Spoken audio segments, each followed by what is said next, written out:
Praise the lord. ప్రతిరోజు పరిశుద్ధాత్మతో కలిసి నడవండి అనే కార్యక్రమం ద్వారా మీ అందరికీ కూడా ఈ ఉదయకాల శుభములు తెలియపరుస్తున్నాను. అందరూ కూడా బాగున్నారా? మరి ఒక నూతనమైనటువంటి ఆశీర్వాదకరమైనటువంటి ఉదయాన్ని యేసుక్రీస్తు ప్రభువారు మనకు అనుగ్రహించున్నారు. ఇందుని బట్టి ఆయన పరిశుద్ధమైన నామానికి మహిమ గంట ప్రభావములు కలిగిన గాక. ఈ రోజున పరిశుద్ధాత్మదేవుడు మీకు తన మాటలు తన వాక్కుని మీకు అందించి ఈరోజంతా నడిపించాలని ఆశపడుతున్నాడు. ఈరోజు ఆయన నీకు ఇస్తున్నటువంటి మాట యెషయా గ్రంథము 49వ అధ్యాయం 23వ వచనం. నా కొరకు కనిపెట్టుకొనువారు అవమానము నొందరు. ఆమేన్. నువ్వు దేవుని కొరకు దేని కొరకై ఆయన వైపునకు చూస్తూ ఆశతో కనిపెట్టుకొని ఉంటున్నావు. ప్రభునితో చెప్తున్నాడు, నీవు మనుషుల వైపు కనిపెట్టుకొని చూడట్లేదు. పోలీస్ వారి వైపునో, ఇంకా నీ యొక్క లాయర్ వైపునో, నీ అధికారుల వైపునో నువ్వు కనిపెట్టుకోవట్లేదు. కానీ నీవు నీ ప్రభువు మీద ఆశ కనిపెట్టుకొని ఎదురు చూస్తున్నావు. కాబట్టి నీవు అవమానపరచబడవు. The name of Jesus I prophesied. యేసు నామములో ప్రవచిస్తూ పలుకుతున్నాను, మీరెంత మాత్రము కూడా అవమానపరచబడరు. మీ రక్త సంబంధుల మధ్యలో అవమానపరచబడరు. మీ తల్లిదండ్రుల మధ్యలో, మీ తోబుట్టుల మధ్యలో, మీ స్నేహితుల మధ్యలో, మీ గ్రామం వారి మధ్యలో ఎక్కడ కూడా మీరు అవమానపరచబడరు. ఇంకా నీ పిల్లలకు వివాహాలు కావట్లేదేంటి, ఈ సంవత్సరం నువ్వు పెళ్లి చేయట్లేదేంటి అని చెప్పేసి అవమానంగా భావిస్తున్నావు. అవమానం వస్తుందేమో అనుకుంటున్నావా? నెవ్వర్. నిన్ను దేవుడు హెచ్చించబోతున్నాడు, నిన్ను దేవుడు ఆశీర్వదించబోతున్నాడు. నీకు ఏ అవమానము నీకు కలగకోకుండా నీ కార్యమును ఆయన సఫలపరిచి నిన్ను విజయము గుండా నడిపించబోతున్నాడు. నువ్వు దేని కొరకైతే కనిపెట్టుకుని ఆయన వైపు ఎదురు చూస్తున్నావో తప్పక వాటి ప్రతిఫలం నువ్వు పొందబోతున్నావు. ఉద్యోగంలో జాయిన్ కాబోతున్నావు, ప్రమోషన్లోకి రాబోతున్నావు. యేసు నామములో విజయం, నువ్వు రాస్తున్న దాంట్లో విజయమును పొందుకొనబోతున్నావు. వివాహములు జరగబోతున్నాయి. నీ గొడ్రాల జీవితకాలం యొక్క ముగింపబడి నీకు అద్భుతమైన రీతిలో నువ్వు సంతానమును పొందుకొనబోతున్నావు. నువ్వెంత మాత్రం అవమానపరచబడవు.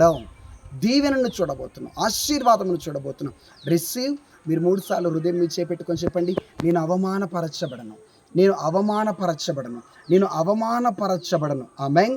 నీవు మనుషుల వైపు ఆశ పెట్టుకోవట్లేదు, మనుషుల వైపు ఎదురు చూడట్లేదు. నీ ప్రభువు వైపు, నీ దేవుని వైపు నువ్వు ఎదురు చూస్తూ కనిపెడుతున్నావు. కాబట్టి ఆయన ఘనతనే ఇవ్వబోతున్నాడు.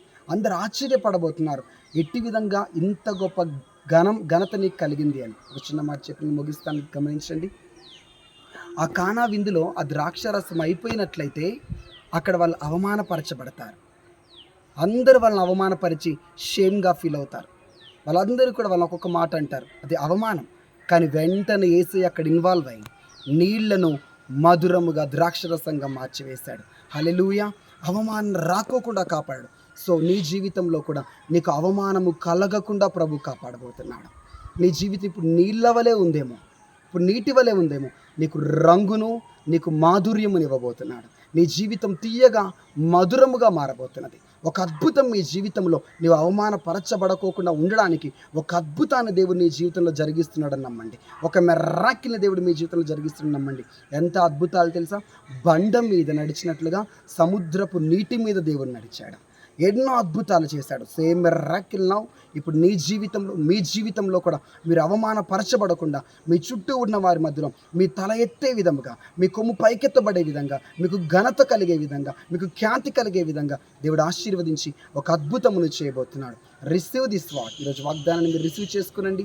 మీరు అప్పుల సమస్యలో ఉన్న, ఆర్థిక పరంగా బలహీనమైన స్థితిలో ఉన్న, రోగము వ్యాధితో మీరున్న, మీరు అవమానపరచబడకోకుండా దేవుడు ఒక అద్భుతాన్ని మీ జీవితంలో చేయబోతున్నాడు. ప్రార్థిద్దాం. యేసు ప్రభువా మీకు వందనములు. మీ బిడ్డలు అవమానము నొందరని మీరు చెప్తున్నందుకు స్తోత్రములు. నీ బిడ్డలు అవమానపరచబడకోకుండా ఉండడానికి, నీ బిడ్డలు ఘనతకరంగా నిలబడినట్లుగా ఒక అద్భుతం వారి జీవితంలో జరుగునుగాక. వారి వివాహము కొరకు ఒక అద్భుతమును జరుగునుగాక యేసు నామములో. అవును ప్రభువా, మంచి నీళ్లను తీయగా మార్చావు, ద్రాక్షారసము వలె మార్చావు, దానికి రంగునిచ్చావు. నీ బిడ్డల జీవితం ప్రభువా ఇప్పుడు ఏది లేకుండా శూన్యంగా ఉందేమో, వారి జీవితానికి రంగులు అద్దబడును గాక. అతి మనోహరంగా వాళ్ళ జీవితాలు మార్చబడును గాక. వారి శత్రువుల మధ్యలో వారి విశ్వాసము ఘనపరచబడాలి. నీ దేవుడు, అయ్యా మా దేవుడిపై నీవు ఘనపరచబడాలి ప్రభా. నిజంగా వీరి దేవుడు గొప్ప కార్యాలు చేశాడు. వీరు అవమానపరచబడలేదు, వీరి దేవుడు పైకెత్తాడు అనే విధముగా గొప్ప కార్యములు వీరి జీవితంలో జరుగునుగాక. నా ఈ నెలలోనే ప్రభా, ఈ సంవత్సరమే వీరి జీవితంలో అద్భుతము చేసి ఆశీర్వదించండి. ఎంతమంది గర్భఫలం లేకోకుండా బాధపడుతున్నారో వారి గర్భములు తెరవబడునుగాక. ఉద్యోగం కొరకు ఎదురు చూస్తున్నారో, సతమతమవుతున్నారో, ఉద్యోగములు పొందుకొనుదురుగాక. ఆర్థిక పరంగా బలహీనమైన స్థితిలో ఉన్నారు, యేసు నామములో వారు ఆర్థిక పరంగా దీవించబడుదురుగాక, అభివృద్ధి చెందుదురుగాక, ఆశీర్వదింపబడుదురుగాక, ఖ్యాతి వారికి కలుగునుగాక. నీ కొరకు కనిపెట్టుకుంటున్నారు.